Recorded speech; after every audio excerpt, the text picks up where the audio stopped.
Hello friends, welcome to Brilliant Study Classes. हम पढ़ रहे हैं संविधान और ये लेक्चर नंबर 26 है। इस लेक्चर में आज हम पढ़ने वाले हैं आर्टिकल नंबर 126, ठीक है, यानी कि अनुच्छेद 126 को समझने वाले हैं और इसके आगे के अनुच्छेद को भी पढ़ेंगे। अनुच्छेद 126 ये कहता है कि कार्यकारी मुख्य न्यायाधीश की नियुक्ति यानी कि चीफ जस्टिस की अपॉइंटमेंट कैसे होती है, इसके बारे में बात करने वाले हैं आर्टिकल नंबर 126 में। जब भारत के मुख्य न्यायमूर्ति का पद रिक्त है या जब मुख्य न्यायमूर्ति अनुपस्थित के कारण या अन्यथा अपने पद के कर्तव्यों का पालन करने में असमर्थ है, तब न्यायालय के अन्य न्यायाधीशों में से ऐसा एक न्यायाधीश जिसे राष्ट्रपति इस प्रयोजन के लिए नियुक्त करे उस पद के कर्तव्य का पालन करेगा।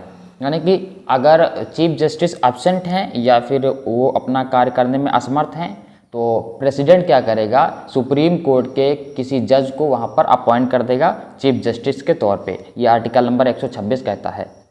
आर्टिकल नंबर 127 क्या है, तदर्थ न्यायाधीशों की नियुक्ति यदि किसी समय उच्चतम न्यायालय के सत्र को आयोजित करने या चालू रखने के लिए उस समय उस न्यायालय के न्यायाधीशों की गढ़ पूर्ति प्राप्त न हो तथा भारत का मुख्य न्यायमूर्ति राष्ट्रपति की पूर्व सहमति से संबंधित उच्च न्यायालय के मुख्य न्यायमूर्ति से परामर्श करने के पश्चात किसी उच्चतम न्यायालय के ऐसे न्यायाधीश से जो उच्चतम न्यायालय का न्यायाधीश नियुक्त होने के लिए स्वयं रूप से अहिर्त है और जिसे भारत का मुख्य न्यायाधीश नमोदित करें, उच्चतम न्यायालय की बैठक में उतनी अवधि के लिए जितनी आवश्यक हो तदर्थ न्यायाधीश के रूप में उपस्थित रहने के लिए लिखित रूप में अनुरोध कर सकेगा। कहने का मतलब क्या है, अगर कोई उच्चतम न्यायालय का न्यायाधीश है तो वो एलिजिबल है चीफ जस्टिस ऑफ इंडिया बनने के लिए। आर्टिकल नंबर 127 ये कहता है।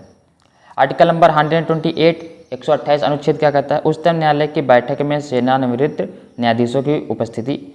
इस अध्याय में किसी बात के होते हुए भी भारत का मुख्य न्यायाधीश किसी भी समय राष्ट्रपति की पूर्व सहमति से किसी व्यक्ति से जो उच्चतम न्यायालय या फेडरल न्यायालय के न्यायाधीश का पद धारण कर चुका है, जो उच्च न्यायालय के न्यायाधीश का पद धारण कर चुका है, उच्चतम न्यायालय का न्यायाधीश नियुक्त होने के लिए सम्यक रूप से अहिर्त है। मतलब कि अगर कोई उच्चतम न्यायालय का न्यायाधीश रह चुका है, ठीक है, तो वो मुख्य न्यायाधीश बनने के लिए क्या है, अहिर्त है, या फिर उच्चतम न्यायालय का न्यायाधीश बनने के लिए वो है, मतलब कि एलिजिबल है, ठीक है, यानी कि वो उच्चतम न्यायालय का न्यायाधीश बनने के लिए एलिजिबल है अगर कोई उच्च न्यायालय का न्यायाधीश है। ये चीज़ इसमें बताया गया है। उच्च न्यायालय यानी कि हाई कोर्ट का जज है, ठीक है, और अगर वो हाई कोर्ट का जज रह चुका है तो वो सुप्रीम कोर्ट का जज बनने के लिए एलिजिबल है, लेकिन उसे राष्ट्रपति की परमिशन की और राष्ट्रपति ही उसे अपॉइंट कर सकता है, ठीक है। आर्टिकल नंबर 129 उच्चतम न्यायालय का अभिलेख न्यायालय होना। उच्चतम न्यायालय अभिलेख न्यायालय होगा, उसको अपने अवमान के लिए दंड देने की शक्ति सहित ऐसे न्यायालय की सभी शक्तियाँ होंगी। यानी उच्चतम न्यायालय जो होगा, जो सुप्रीम कोर्ट होता है, उसके पास दंड देने की भी शक्ति होती है, ठीक है, जो कि संविधान में बताया गया है। आर्टिकल नंबर 130 उच्चतम न्यायालय का स्थान यानी कि प्लेस क्या होगा, उच्चतम न्यायालय कहाँ बनाया जाएगा, सुप्रीम कोर्ट कहाँ बनाया जाएगा। उच्चतम न्यायालय दिल्ली में अथवा ऐसे अन्य स्थानों या स्थानों में से अधिविष्ट होगा जिन्हें भारत का मुख्य न्यायमूर्ति राष्ट्रपति के अनुमोदन के समय समय पर नियत करे।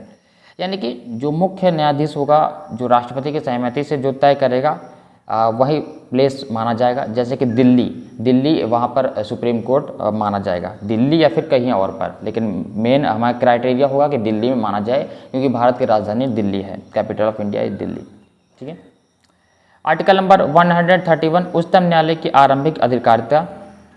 इस संविधान के उपबंध में से अधीन रहते हुए भारत सरकार और या एक से अधिक राज्यों के बीच या एक और भारत सरकार किसी राज्य राज्यों की दूसरी ओर एक अधिक अन्य राज्य के बीच, दो या अधिक राज्यों के बीच, यानी कि इसकी क्या अधिकारिता है, कहाँ तक इसका अधिकार होता है, किसी भी राज्य में हो, किसी भी जितने भी राज्य है इंडिया में सभी जगह इसका फैसला वैलिड होगा, ठीक है, ये इसमें बताया गया है। आर्टिकल नंबर 132 कुछ मामलों में उच्च न्यायालयों में अपीलों में उच्चतम न्यायालय की अपीली अधिकारिता।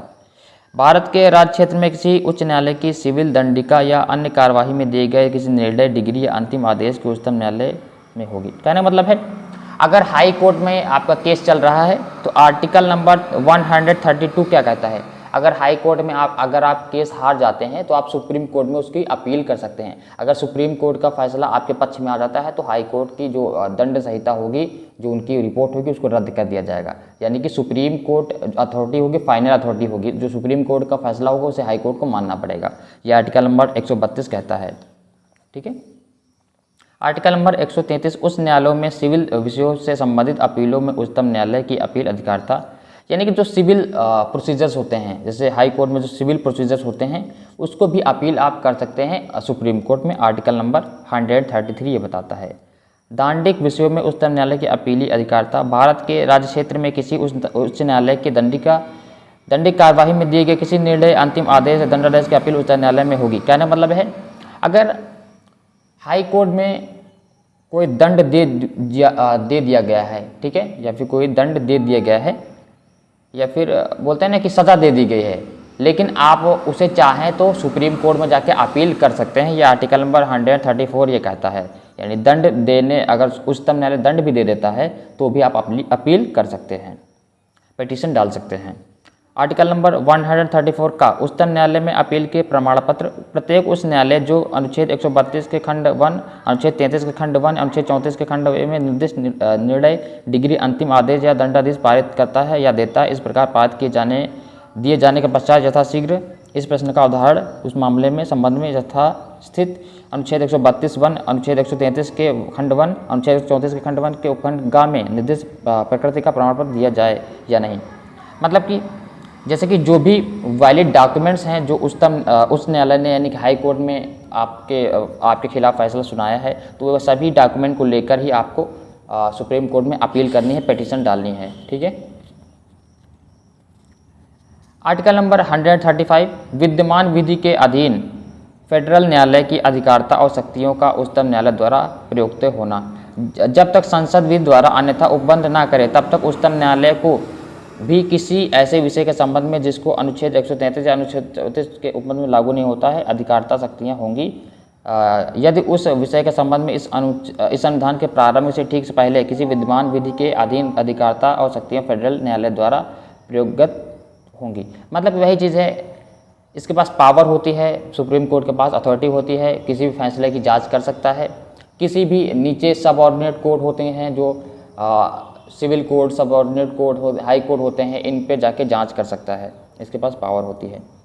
आर्टिकल नंबर 136 अपील के लिए उच्चतम न्यायालय की विशेष इजाज़त।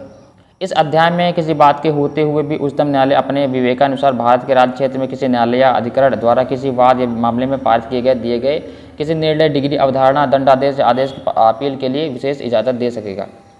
कहने का मतलब ये वही चीज़, सुप्रीम कोर्ट एक स्पेशल अथॉरिटी देता है कि अगर किसी छोटे कोर्ट में कोई आदेश हो चुका है तो उसको सुप्रीम कोर्ट उसे इजाज़त देता है कि वो अपने वहाँ पर जाके जांच करवा सकता है। आर्टिकल नंबर 136 में बताया गया है।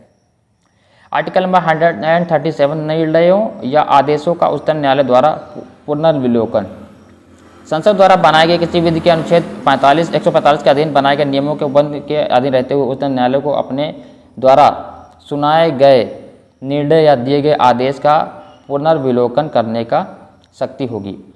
जो सुप्रीम कोर्ट है उसके पास पावर है कि अगर कोई फैसला सुना दिया गया है तो उसे दोबारा जांच करवा सकता है। ये आर्टिकल नंबर 137 में बताया गया है। आर्टिकल नंबर 138 क्या है? उच्चतम न्यायालय अधिकारता की वृद्धि। उच्चतम न्यायालय को संघ सूची के विषयों में से किसी के संघ में ऐसी अधिकारता, अतिरिक्त और शक्तियाँ होंगी जो संसद विधि द्वारा प्रदान करे। यदि संसद विधि द्वारा उच्चतम न्यायालय द्वारा ऐसी अधिकारता शक्तियों के प्रयोग का उपबंध करती है तो उच्चतम न्यायालय को किसी विषय के संबंध में ऐसी अतिरिक्त अधिकारता और शक्तियाँ होंगी जो भारत सरकार और राज्य क्षेत्र के सरकार के विशेष करार द्वारा प्रदान करें।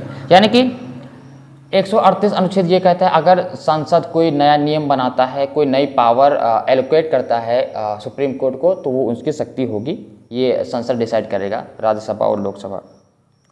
139 कुछ रिट निकालने की शक्तियाँ का उच्चतम न्यायालय को प्रदत्त किया जाना।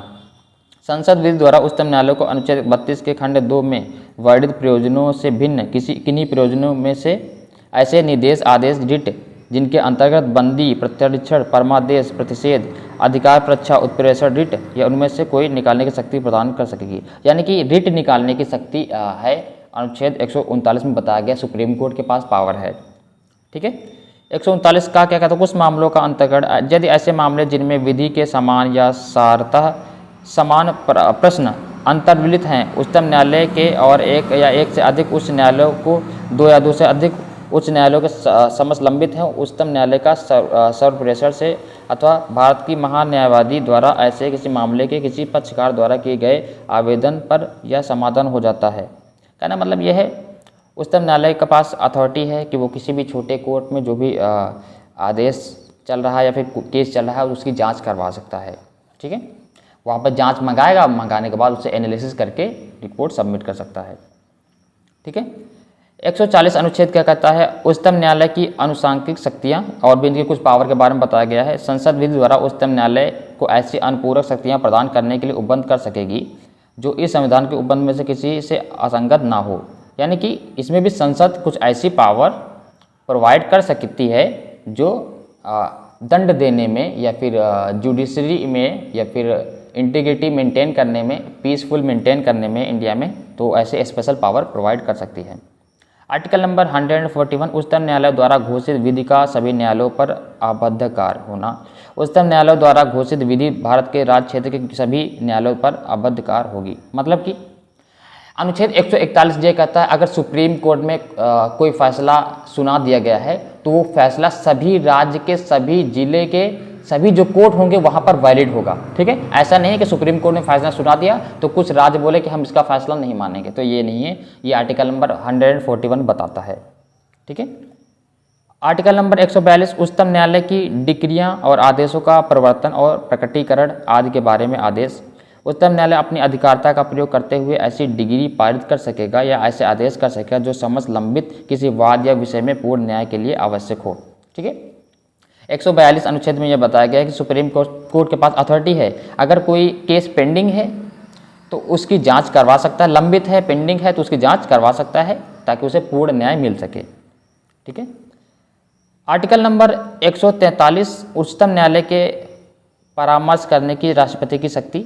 यदि किसी समय राष्ट्रपति को प्रतीत होता है कि किसी विधि या तथ्य का ऐसा कोई प्रश्न उत्पन्न हुआ है या उत्पन्न होने की संभावना है जो ऐसी प्रकृति का या ऐसे व्यापक महत्व का कि उस पर उच्चतम न्यायालय की राय प्राप्त करना समीचीन है, तो वह प्रश्न को विचार करने के लिए उच्चतम न्यायालय को निर्देश कर सकेगा।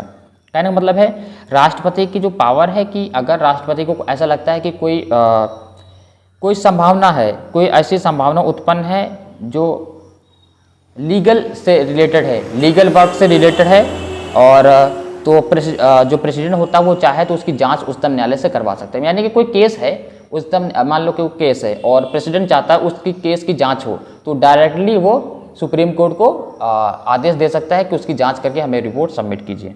ये आर्टिकल नंबर 143 में बताया गया है। ठीक है,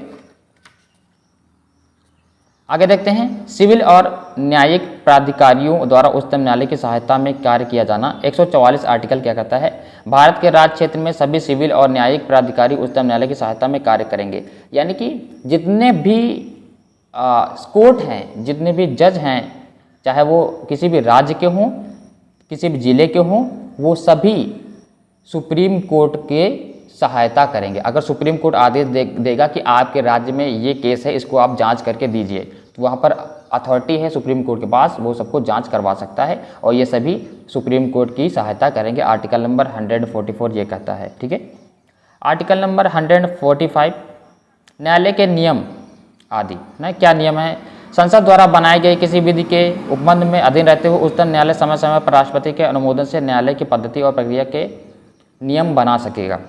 यानी कि संसद द्वारा बनाई गई नीति के अनुसार अनुच्छेद 145 ये कहता है कि संसद द्वारा बनाई गई नीति के अनुसार समय समय पर राष्ट्रपति की अनुमति से उच्चतम न्यायालय नियम बना सकता है प्रोसीजर के। ठीक है, अब जैसे कि कौन कौन से नियम बना सकता है, जमानत मंजूर करने के बारे में नियम बना सकता है, कार्रवाई को रोकने के बारे में नियम बना सकता है ना, ये सब चीज़ वो कर सकता है। उच्चतम न्यायालय के अधिकारी और सेवक तथा व्यय। उच्चतम न्यायालय के अधिकारियों और सेवकों की नियुक्ति भारत का मुख्य न्यायमूर्ति करेगा। उच्चतम न्यायालय में जो अधिकारी बैठेंगे और जो सेवक होंगे उनकी जो नियुक्ति करेगा वो मुख्य न्यायमूर्ति ही करेगा। ठीक है, इसमें बताया गया है, परंतु राष्ट्रपति नियम द्वारा यह अपेक्षा कर सकेगा कि ऐसे किन्हीं दशाओं में जो नियम में निर्दिष्ट किया जाए किसी व्यक्ति को जो पहले से ही न्यायालय से संलग्न नहीं है, न्यायालय से संबंधित किसी पद पर लोक सेवा आयोग से परामर्श करके नियुक्त किया जाएगा, अन्यथा नहीं, है ना।